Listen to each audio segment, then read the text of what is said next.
الشعب يريد إسقاط النظام. الشعب يريد إسقاط النظام. الشعب يريد إسقاط النظام.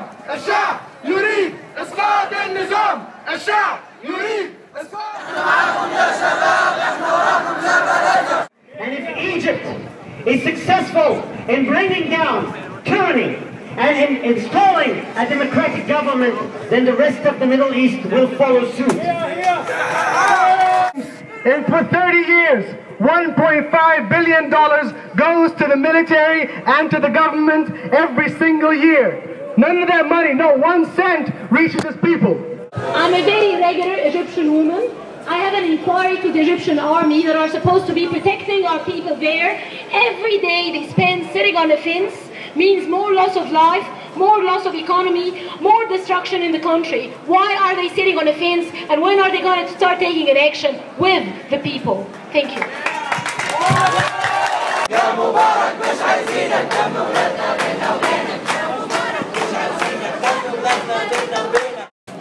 The revolution of the Egyptian people is inspiring not only the people in Jordan, not only the people in Yemen, not only the people throughout the Arab world, but throughout the whole world itself.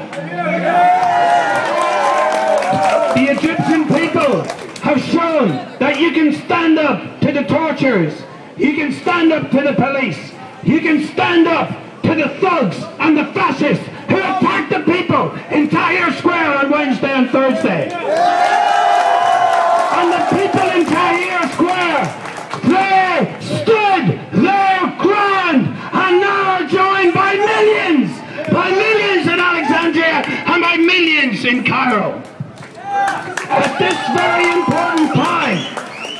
very important time of the revolution, we should remember the lessons of people who have gone before us.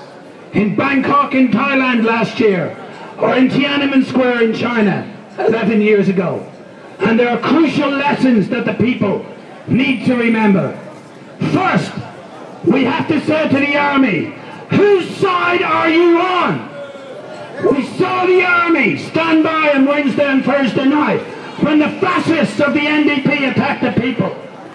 Now is the time for every decent Egyptian soldier who loves his people to join on the side of the revolution.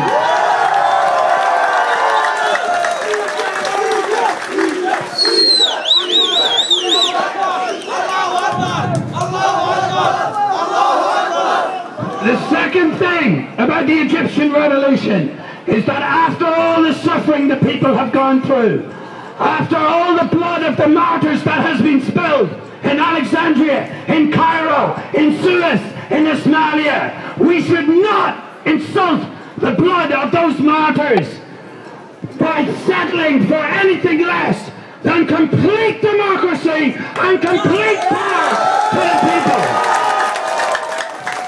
And that means the revolution needs to go further. Yes, there can be a transition period, but the people should have the power. I'm sure after all of this struggle, we don't want a bullshit democracy like they have in the United States. Where it's only a democracy of the rich, and where a man like Obama can fool everybody, but we still see that he rules for empire, he rules for the multinationals, he rules for the rich. The people of Tunisia, the people of Egypt have risen up against poverty. As well, and we're here to celebrate the impending victory of the Egyptian people and the impending victory of the workers of Egypt who have suffered so cruelly and horribly over the last few decades. For many years, in recent years, I have been inspired by the struggles, and they've gone unreported, but the workers of Egypt over the last decade have been struggling with massive strikes in the textile industry and other industries for their basic rights. They have been repressed, they have been shot, and they weren't reported. They weren't reported because they didn't have the type of public presence. They were the poor, they were the unknown, they were the voiceless, but their voices are now being joined by the voices of millions across Egypt, and none of their voices will be able to be shut down evermore.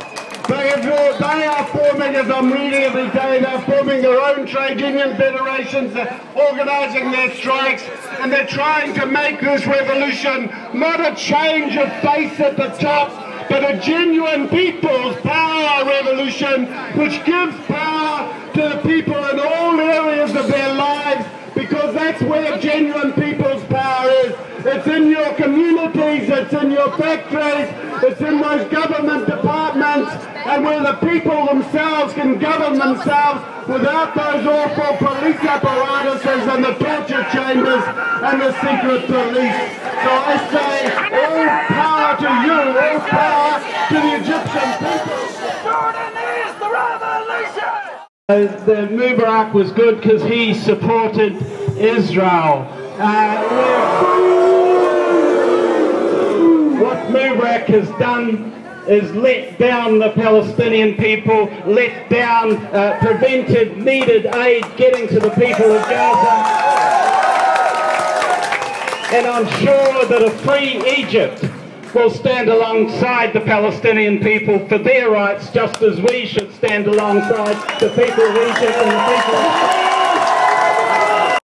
We will scream, we will shout, take your families and get out. Step down, Mubarak! Step down, Mubarak! Down, down, Mubarak! Down, down, Mubarak! Out, out, Mubarak!